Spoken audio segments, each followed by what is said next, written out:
9 em cada 10 pessoas atingidas pela osteoporose são mulheres. A doença torna os ossos mais frágeis e aumenta o risco de fraturas. Estima-se que a patologia atinja hoje cerca de 10 milhões de brasileiros. Bom, e para conversar sobre esse assunto, eu recebo hoje o reumatologista, o Dr. Charles Eldan de Moura Castro, que é presidente da Associação Brasileira de Avaliação Óssea e Osteometabolismo. Tudo bem, doutor? Obrigado pela presença. Boa tarde. Boa tarde. Doutor, explica para a gente, então, por que a osteoporose atinge mais as mulheres? A osteoporose é um problema de saúde pública em todo o mundo. A doença, a palavra osteoporose remete ao osso poroso. E, na verdade, é uma doença onde o osso e a resistência do osso está diminuída. E a consequência dessa redução da força do osso é que o indivíduo sofre fraturas em condições onde um osso normal não teria uma fratura. Então, o indivíduo com osteoporose tem fratura aos mínimos traumas, a uma queda da própria altura, tem fratura com um abraço de um netinho. A doença, ela atinge cerca de 10 milhões de brasileiros e a grande maioria dessas pessoas não sabem que tem a doença. Olha só. A primeira manifestação da osteoporose, ela é a fratura. Então, nós dizemos que a doença é uma epidemia silenciosa. Fatores de risco ajudam a gente a determinar quem são os indivíduos que devem rastrear a doença, ou seja, buscar o diagnóstico antes que a fratura aconteça. Uma em cada 3 mulheres, depois dos 50 anos, terá uma fratura por osteoporose. Nos homens, 1 em cada 5, depois dos 50 anos, terá a doença. Então, a doença ela é mais comum nas mulheres por um motivo hormonal, né? Os hormônios femininos eles têm uma participação muito importante no controle do metabolismo do osso e quando a mulher entra na menopausa, a falta desses hormônios favorece a perda óssea e o outro fator que faz a mulher ter mais osteoporose que o homem é o tamanho do osso.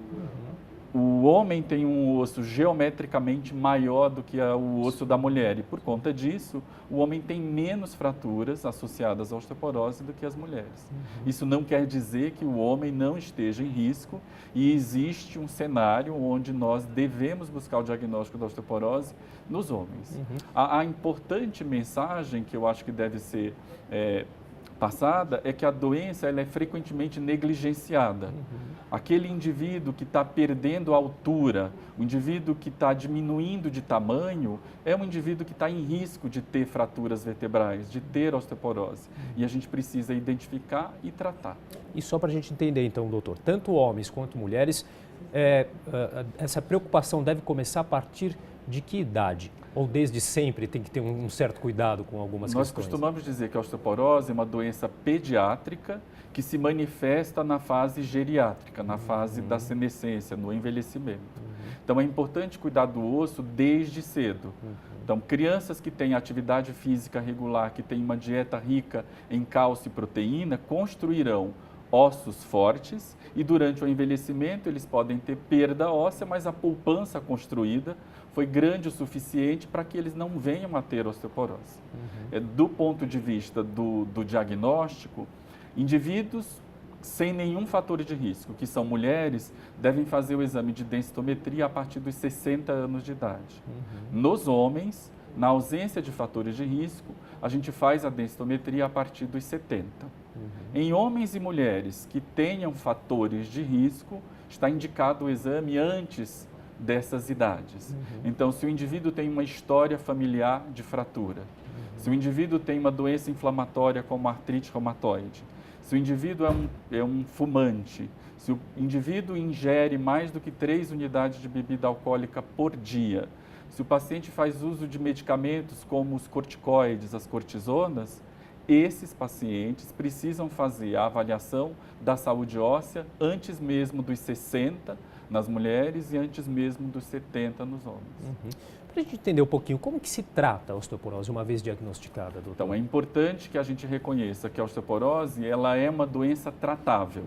Nós dispomos hoje de um arsenal terapêutico muito diverso e extremamente efetivo em reduzir o risco de fraturas. Nós utilizamos os medicamentos para reduzir o risco de fraturas e também fazemos alterações no estilo de vida do indivíduo. Que alterações são essas? Nós devemos engajar o paciente numa atividade física regular, A atividade física reduz o risco de queda, melhora a performance muscular e reduz o risco de fratura. É importante que esse indivíduo tenha uma ingestão adequada de cálcio. As principais fontes de cálcio são o leite e derivados. O brasileiro, em média, ingere 500 miligramas de cálcio por dia. A recomendação para a faixa etária acima dos 50 anos são 1.200 miligramas por dia. Então, nós temos uma ingestão de cálcio muito pobre. Então, devemos encorajar, já nas crianças, nos adolescentes, um incremento do consumo de leite e derivados, que são as principais fontes de cálcio. Os vegetais têm cálcio? Tem. Os vegetais verdes são ricos em cálcio, mas a absorvabilidade do cálcio dos vegetais é menor. Então, de uma forma geral, uma dieta rica em vegetais nos dá em torno de 200 miligramas de cálcio por dia. Então, é muito importante checar essa ingestão de cálcio e fazer adequações. Nos indivíduos que não conseguem ter uma ingestão adequada de cálcio, o médico pode sugerir uma suplementação, suplemento de cálcio. O outro ponto importante diz respeito à vitamina D, que é um hormônio sintetizado na pele sobre a ação do raio ultravioleta. A vitamina D ela pode ser também ingerida, seja através de alimentos, como os alimentos, os peixes gordurosos, as sardinhas, que são ricas em vitamina D, mas a principal fonte é realmente a síntese na pele a partir da exposição solar.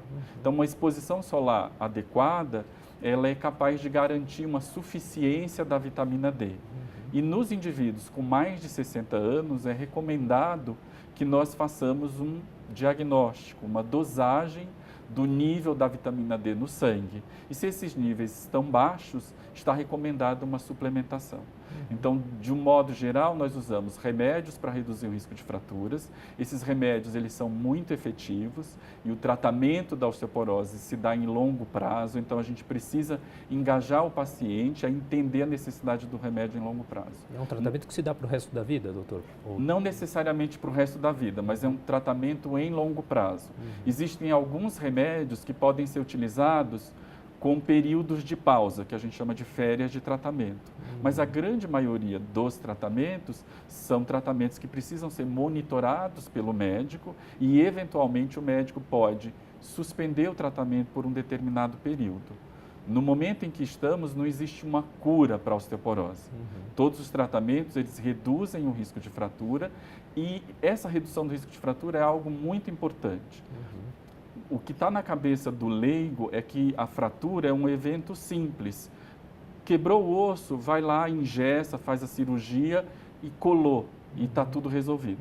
Infelizmente, isso não é verdade.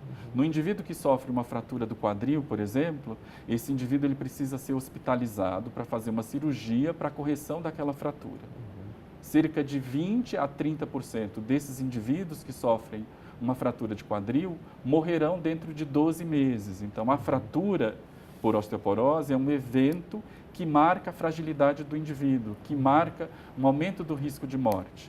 Então, a fratura ela deve ser encarada como um evento sentinela e, a partir daí, a gente pode fazer o tratamento.